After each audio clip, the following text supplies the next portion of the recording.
Welcome to Marseille for round 2 of the Audi MedCup 2011, set in the beautiful old port of Marseille. It's France's oldest city, its largest port, and for the 4th year running, the MedCups come back to the south of France. The Rad Sud race area is looked over by the beautiful Notre Dame de la Garde. It's such a memorable location to sail in, and as we've seen today, incredibly difficult conditions as well. Well, welcome to Audi MedCup TV for the second event, as we said, set in Marseille, the Trophy de Marseille. It has been 1 month since we were in Cascais. We packed up and moved to the south of France, and completely different conditions out here today. We've had really long delays. We finally did get racing and had a couple of races, and it was a lot of fun. So to talk about that with us today, I really hope I get these names right. Evgeny Neogodnikov. How did I go? The helmsman on board Synergy, and Alan Fadoncieux, the tactician on 22.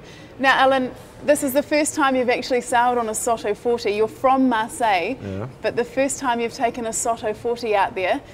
The conditions weren't quite what we were expecting. Well, what we were expecting, but they could have been better out there today. But did you enjoy it nevertheless? For sure, yeah.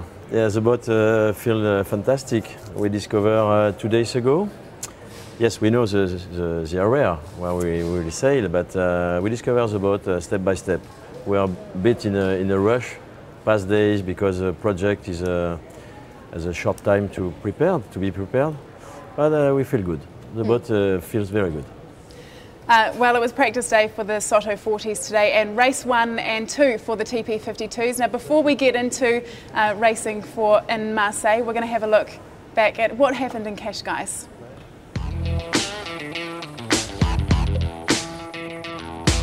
The second event of the Audi MedCup kicks off in Marseille, and it's got a lot to live up to.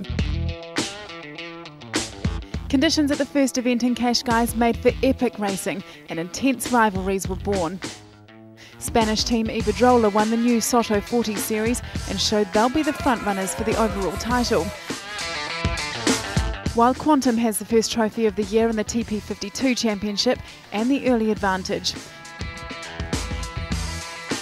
We had a really good race in Cascais. We sailed reasonably, kept ourselves out of trouble. We were going reasonably fast upwind, and we really improved downwind, which kept us in the game. And now we're here in Marseille.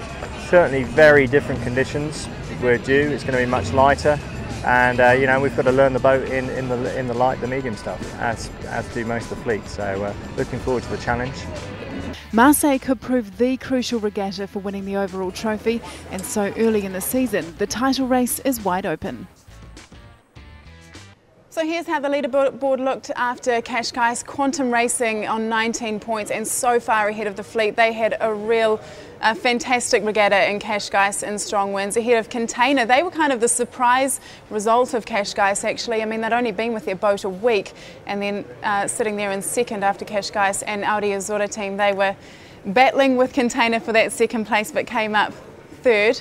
Now, having a look back at what happened today out on the course, as we said before, there were really long delays going into racing. We finally did get 2 races underway. I think we got up to a maximum of about 12 or 13 knots in that first race. It was really exciting out there today because we did have a new boat out on course in Gladiator in the TP52s and 22 in the Soto 40s. 22 was in fact in Cascais, but it had a Portuguese team on board. In Marseille, what we do is we switch it up a little bit and put a French team on board, so at each location around the MedCup we'll have a local team on board.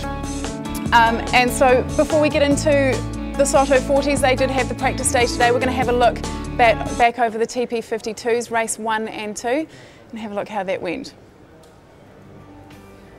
Following an hour delay to let the sea breeze become established, Guillermo Parada, the helmsman of Audi Azura sailing team, nailed the start of the first race of the Marseille Trophy in the light winds on the Rad Sud.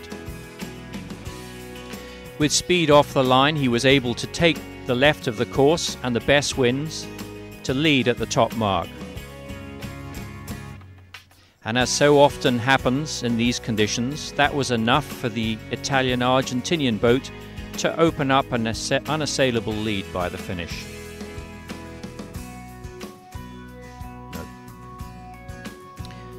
Quantum Racing, the champions from Qashqai's Trophy, sailed just 1 month ago, struggled to recover from a poor start, but eventually got back to 4th place at the finish. And Container, runner-up in Qashqai, didn't fare as well, not managing at all to work back to the top, finishing the first race in 7th place. Just ahead of Tony Langley's Gladiator, sailing their first ever MedCup regatta.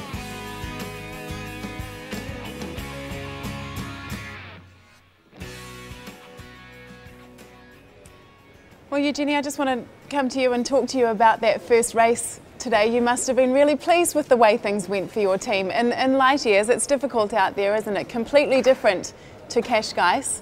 How do you think you went in race 1?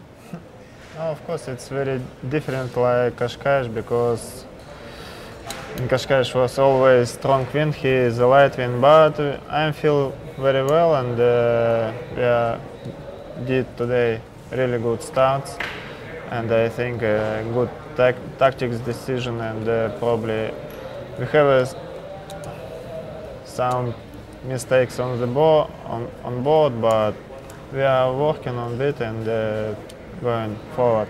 Of course, we have another little problem, it's on downwind, but we're still working because we have a new downwind trimmer who sailed just 2nd event, like me, on the TP52 in MedCup, and of course it's little bit, we need a little bit more time for the understand the boat and going much better.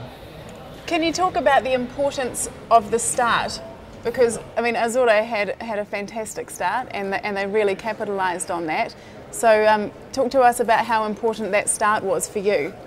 For us, of course, for tactically, today was left side was more pretty, more favor, and that's why who sailed left side, this guy won.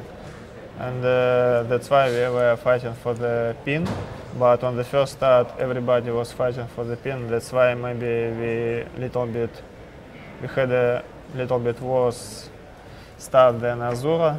But we were in the top on the fleet, and because we beat on the start, we beat Container and Quantum.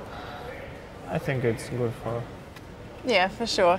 Well, with Azura on top of the leaderboard after race 1, things got very, very interesting in race 2.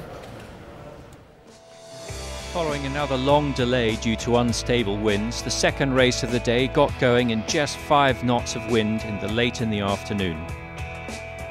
Again, it was the left of the course that paid, but the protagonists this time were very different. Having won the first race, Audi Azura sailing team never recovered from a poor start in race 2.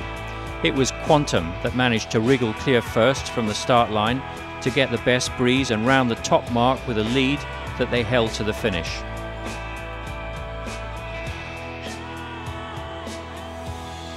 The most consistent player of the day was the Spanish Bribon, who sailed smartly to add a second place to the third achieved in the first race, putting him on equal points with the leader overall, Quantum.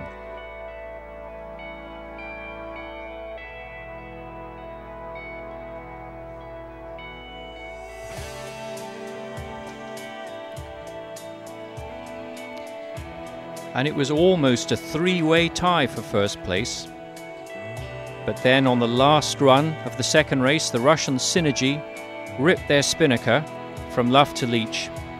And although they changed it for a new one quickly, the white boat had lost its momentum and couldn't stop the German Container from taking a useful third place.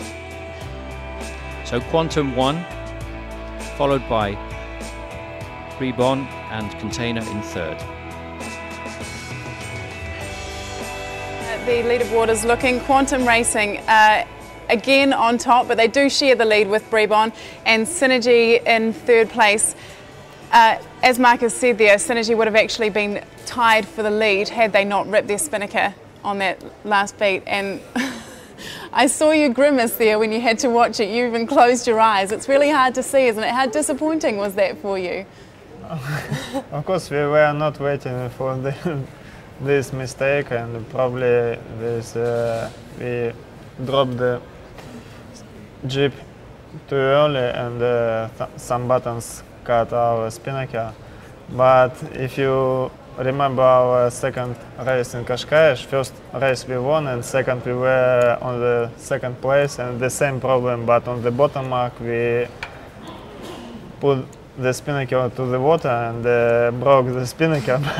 And now when we are on bottom mark, I say, oh, everything is okay, it's nice, but on the top mark we did again, they broke the spinnaker fully. You're just creating a lot of work for your shore crew. It's a lot of work, and if you will see the weather forecast, it's almost all time the light wind. Yeah, of course, it's very not so good. It's not easy. Yeah. Actually, Alan, you're the local from Marseille. Can you tell us what the weather forecast is for this week? What can we expect? In my mind, what I saw on the computers is the same kind of wind, a light wind or maybe medium, and hopefully a small mistral for Sunday. Yeah, hopefully. We've all got our fingers crossed for a mistral to see how these boats really go. I know, Alan, you'll be really excited to race these boats in more strong winds, because they're very exciting, the Soto 40s. Well, yeah, we are hoping for a little bit more breeze tomorrow, so we don't have such long delays in racing. We'll be back here live at 1300 GMT for day 2 of the TP52s and day 1 of the Soto 40s. 1300 GMT, we'll see you back here on Audi MedCup TV.